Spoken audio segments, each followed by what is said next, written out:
Just before I do, a stranger claimed she was already his wife. The terrifying part? He was right. The church was quiet in the way rich people's weddings were quiet. Soft violin music floating through air scented with lilies and champagne. Everything was white, Pure. carefully curated perfection.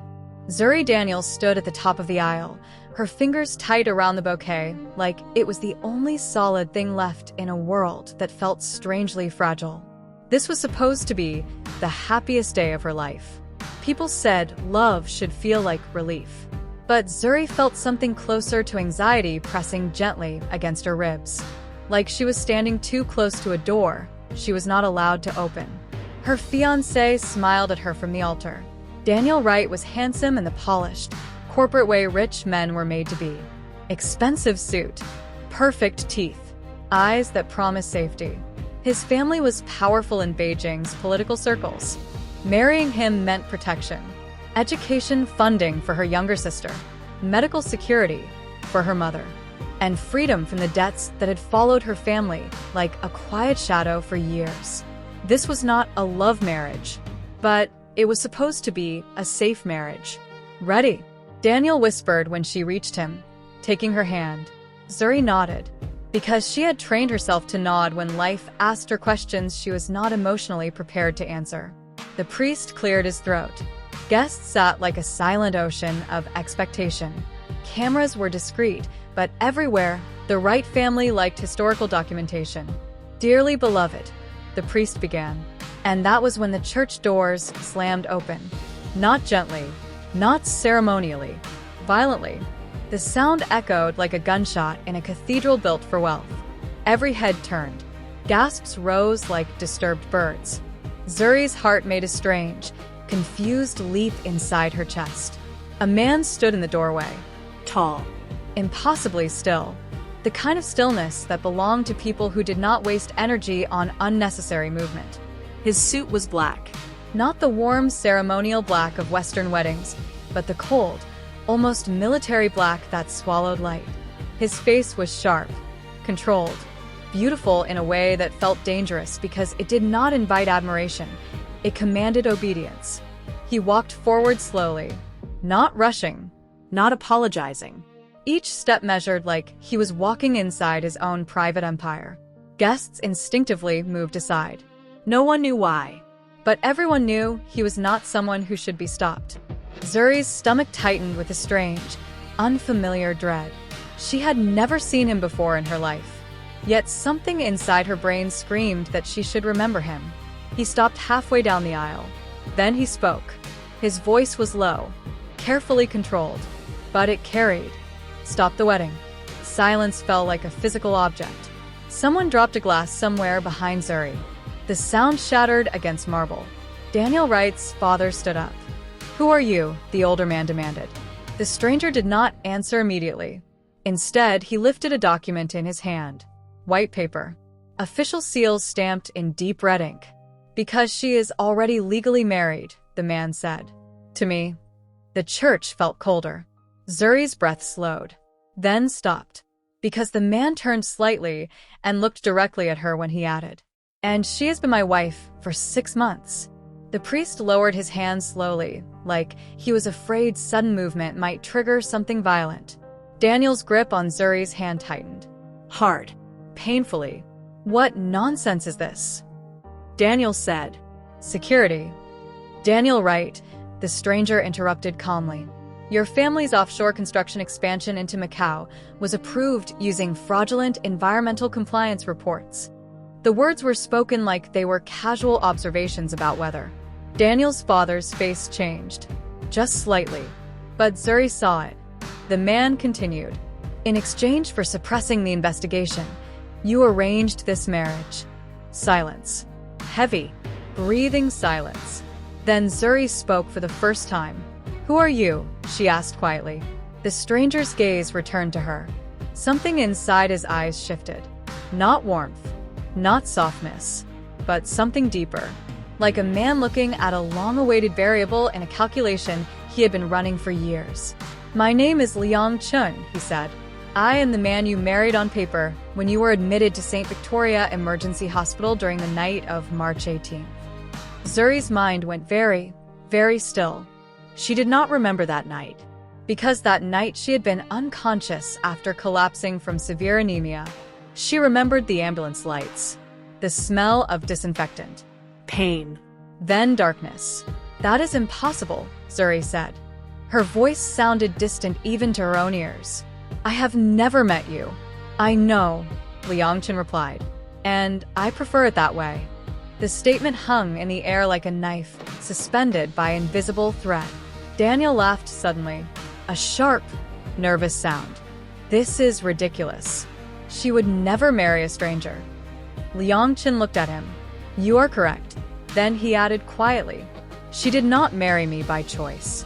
The priest's hands were trembling now. Zuri felt the bouquet slipping slightly in her fingers. Explain, she said. Slowly. Carefully. Because something inside her chest was beginning to hurt in a way she did not understand. Liang Chen lifted the document again. It is a government-certified marriage registration. Signed by your fingerprint authorization. A whisper exploded somewhere in the guest seats. Zuri shook her head. I never signed anything. You did not, Liang Chen agreed. Someone did it while you were sedated.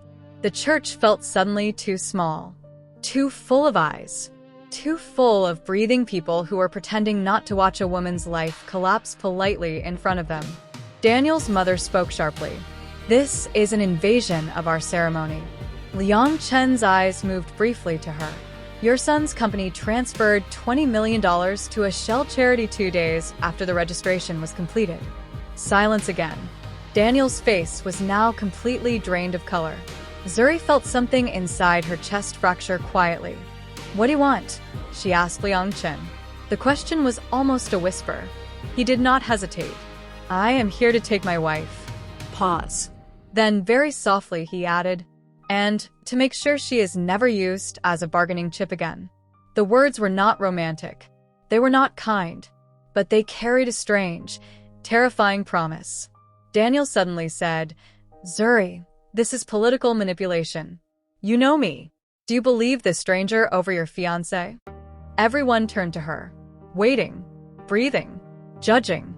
Zuri looked at the man she was supposed to marry, then at the stranger who claimed ownership of a life she did not remember giving. Her heart was pounding now, slow, hard, like something knocking from inside a locked room.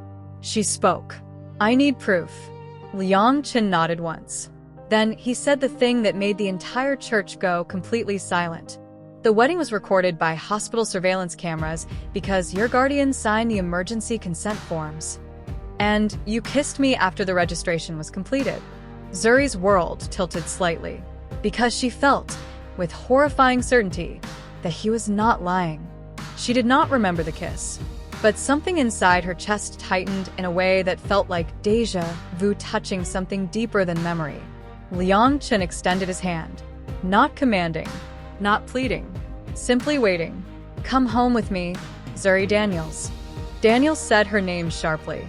Zuri. But she was already stepping away from him. Slow. One step.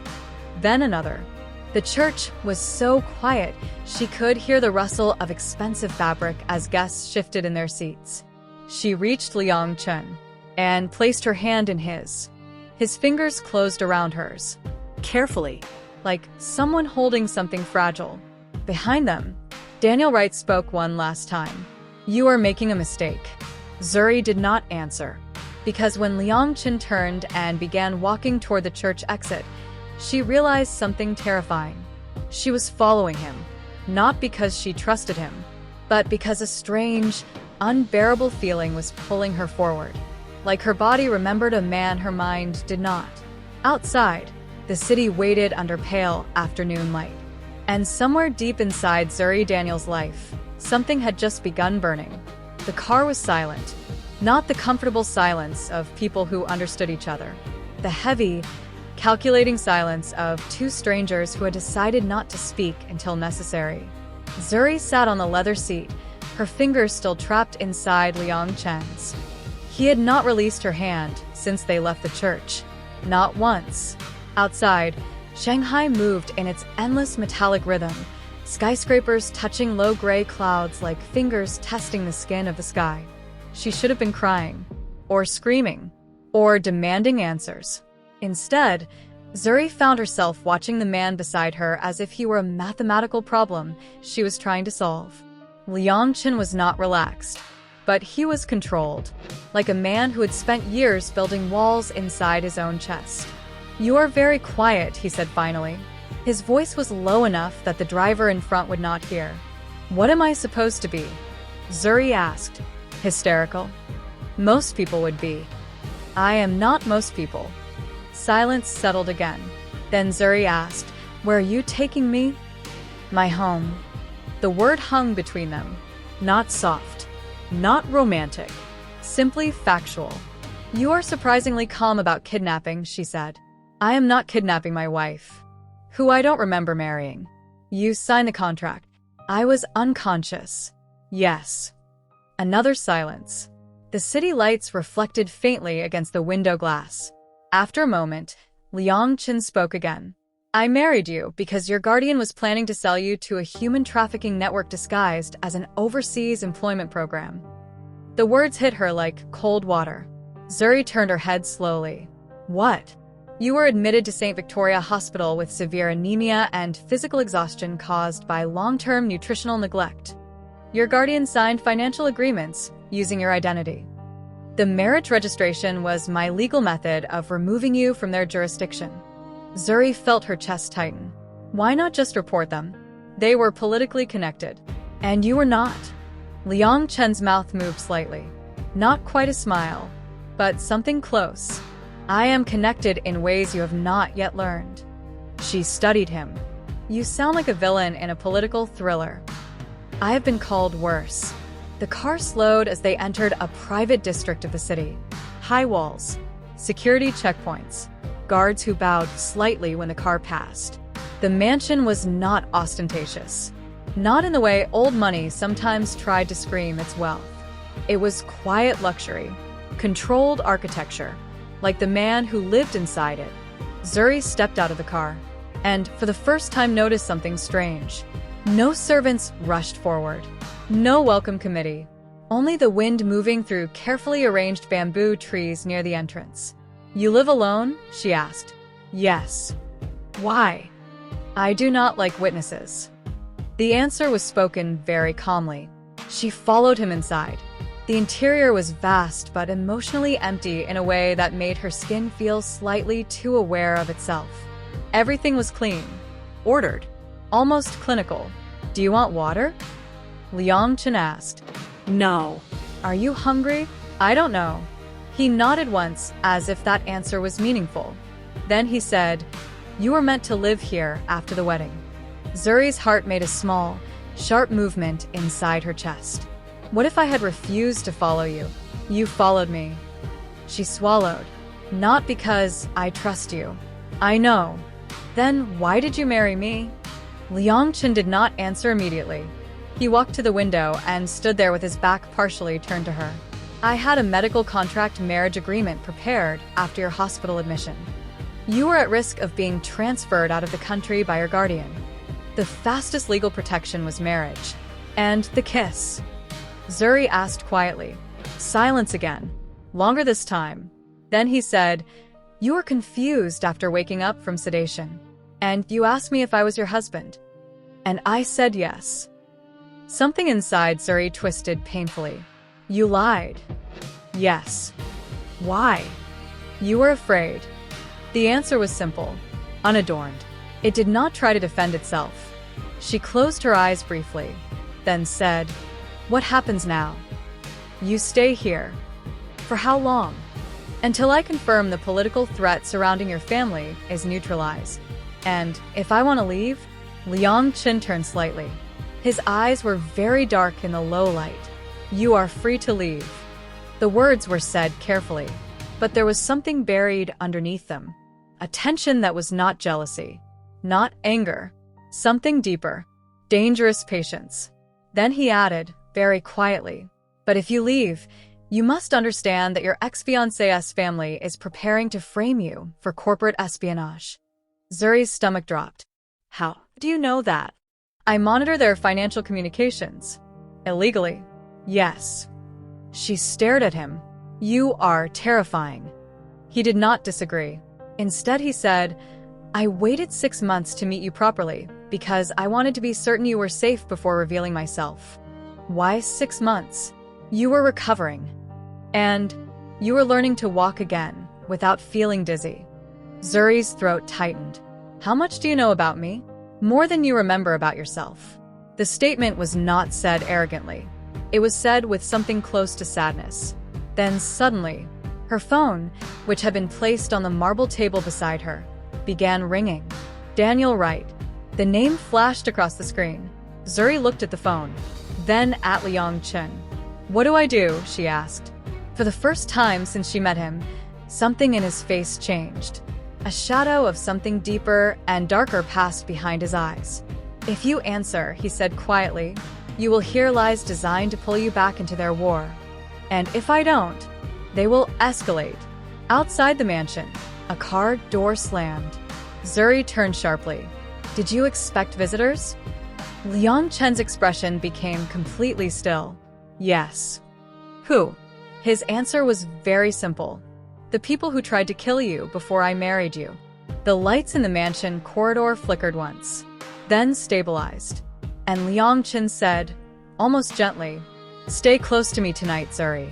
Because somewhere in the city, a war that she did not remember beginning was about to move. The first thing Zuri noticed was the silence. Not the peaceful kind. The kind that happens when a place is waiting for something terrible to begin. The mansion lights flickered once, then stabilized.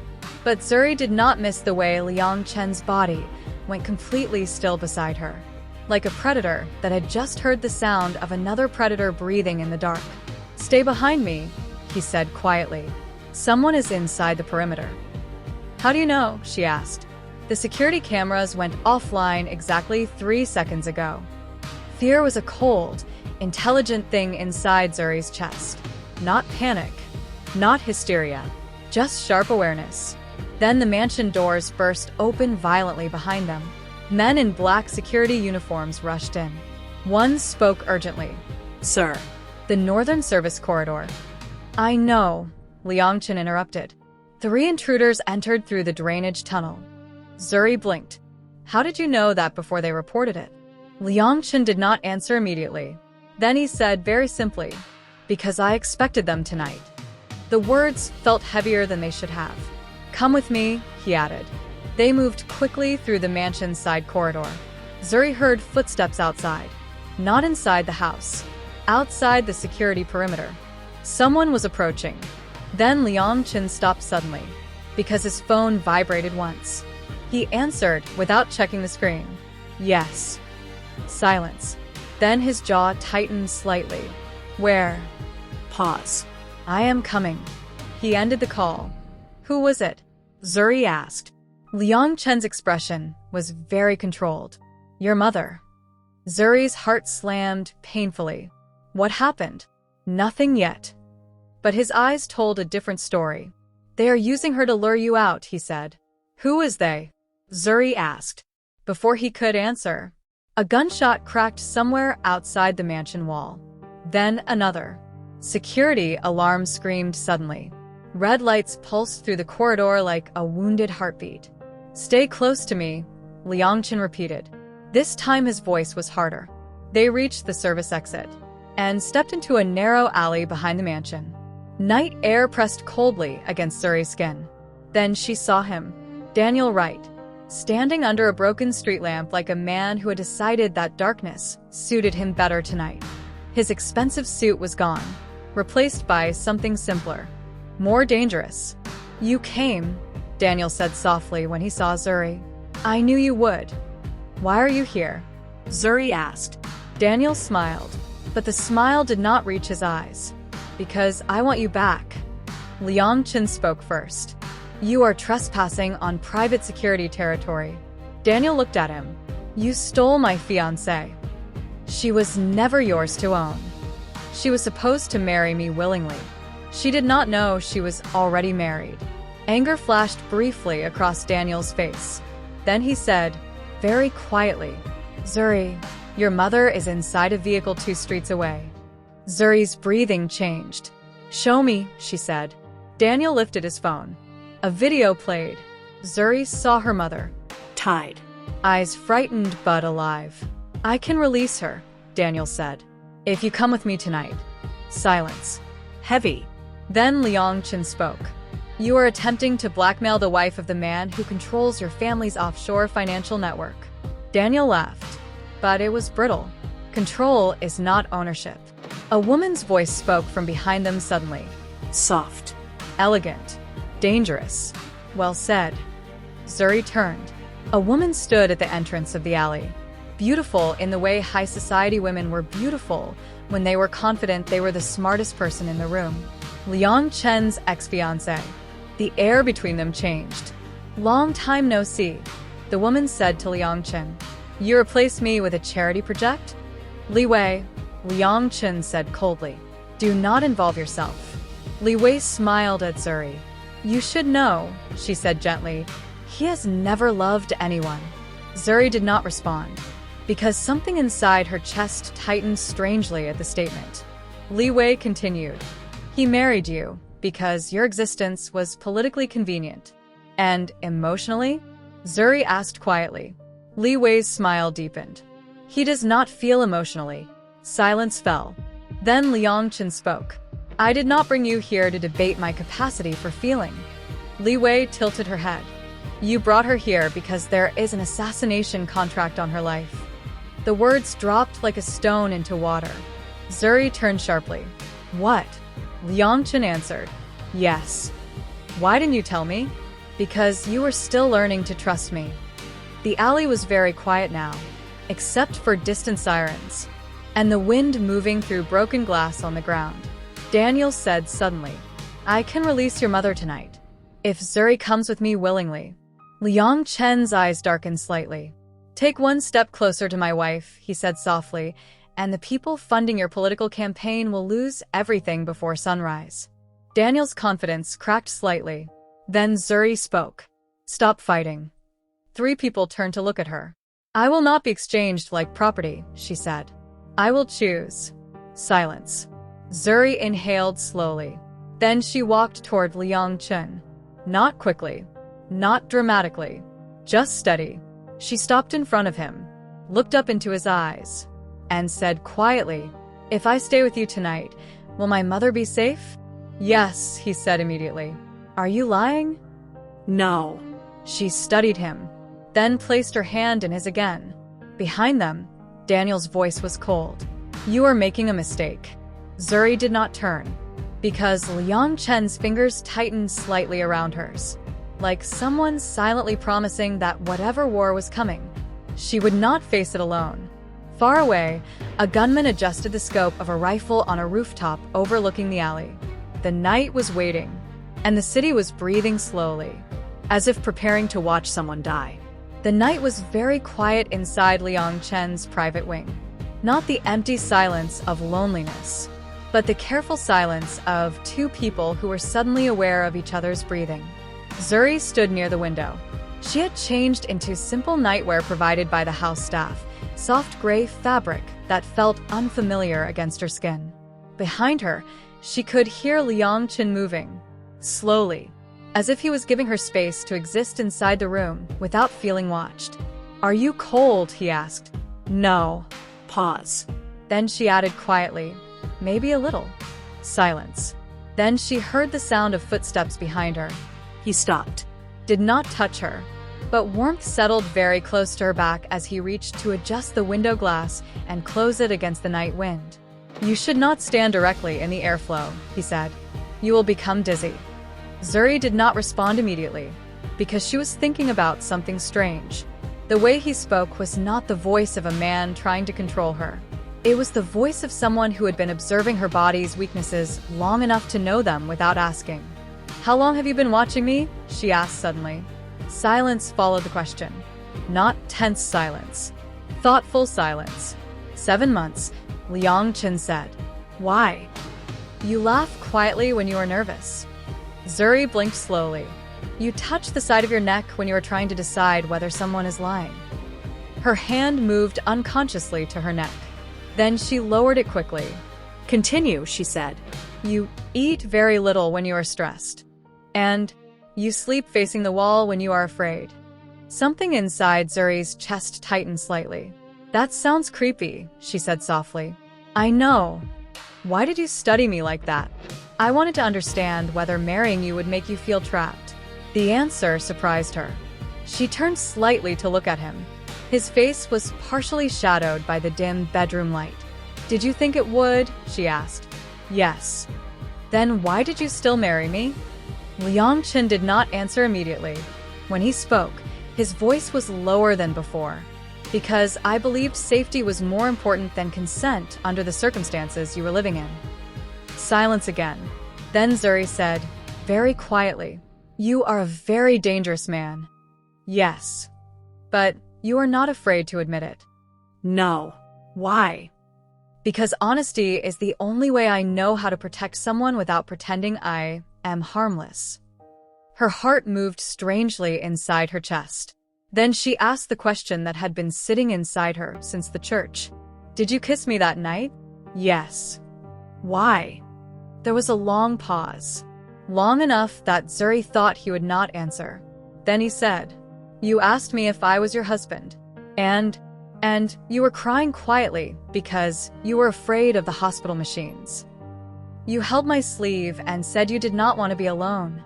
Zuri closed her eyes briefly. I am sorry, she said. You have nothing to apologize for. I don't remember. I know. Another silence. This one softer, less defensive, more fragile. Then Liang Chen said something unexpected. You do not have to love me. The words were spoken carefully, as if he was placing them gently on the air between them. You only need to be safe. Zuri felt something very painful and very warm spread slowly inside her chest. She turned fully to face him. Do you want me to love you? She asked. The question was direct, not coy, not defensive, just honest. Liang Chen's eyes darkened slightly. Yes. The admission was quiet, but it carried weight. Why? She asked. Because I have spent too long protecting someone who does not remember that I exist in her life. The vulnerability in the statement was unexpected. Zuri studied him, then said softly, you are not very good at pretending you do not have feelings. I am excellent at pretending, he said. Then you are tired of pretending. Silence. Then very slowly, Zuri took one step closer to him. She stopped when she was within arm's reach. I am scared of you sometimes, she said honestly. I know, but I do not feel like running away when I am near you. Something changed in his expression. Not happiness, not relief, but something deeper, like a man who had been waiting a very long time to hear that sentence. Zuri lifted her hand slowly, then paused. May I? She asked. Yes, he said immediately. She touched the side of his face, lightly, like testing whether he was real. His breathing changed slightly, not dramatically, but enough that she felt it. You are very lonely, she said quietly. The words surprised him. How do you know? He asked. Because you look at me like someone who found a place he is afraid he might lose. Silence. Then Liang Chen placed his hand over hers, not pulling her closer, just holding her hand against his face, like someone trying to memorize warmth. Outside, somewhere far away in the city, a rifle scope adjusted slightly on a rooftop. But inside the quiet room, two people stood very still, breathing in the same fragile moment. Not lovers yet, not enemies, something dangerously in between. The city was quiet beneath the pale morning light. Not the silence of danger, not the silence of war. The quiet that follows when two people decide, without words, that they will continue walking together. Zuri stood at the window, watching the wind move gently through the bamboo trees outside the mansion. She was thinking about fear. Not the kind that made her want to run, but the kind that sat softly inside her chest like a tired child who had finally found a place to sleep. Footsteps approached behind her. Slow, respectful, She did not turn immediately, because she knew it was him. "Are you cold?" Liang Chen asked quietly. "A little," she said. She felt warmth move closer to her back as he reached to close the window fully, blocking the morning breeze. "You always stand too close to the wind when you are thinking," he said. Zuri smiled faintly. "You notice too many things about me. I am afraid of missing something important." Silence followed. Not heavy silence. Comfortable silence. The kind that grows when two people have stopped pretending they do not want to understand each other. After a moment, Zuri said quietly, "I am not afraid of you anymore." Liang Chen did not respond immediately, because those words meant something sacred to him. Then he asked softly, "Why?" "Because I believe you when you say you will not force me to stay." Silence again. Then he spoke, his voice very low. "I will always protect you, but I will also always let you choose." Zuri turned slowly to face him. The morning light touched his face softly, softening the sharp lines of exhaustion that still lingered there from the war. "You are lonely," she said. The words were not a question. Liang Chen nodded once. "Yes." "Why?" "Because I spent too many years believing that safety required distance."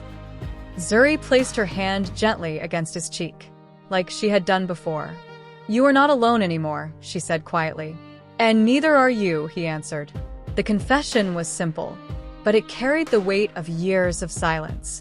After a long moment, Zuri said, "I am not ready to remember everything about my past."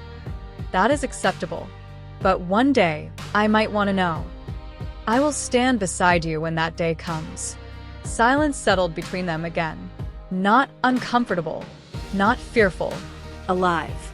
Then Zuri asked the question she had been holding inside her heart since the night he confessed his secrets. "Do you love me even knowing I may leave someday?" Liang Chen answered immediately, "Yes." "Why?" "Because loving you is not about keeping you. It is about choosing to stand where you are whenever you decide to turn and look at me."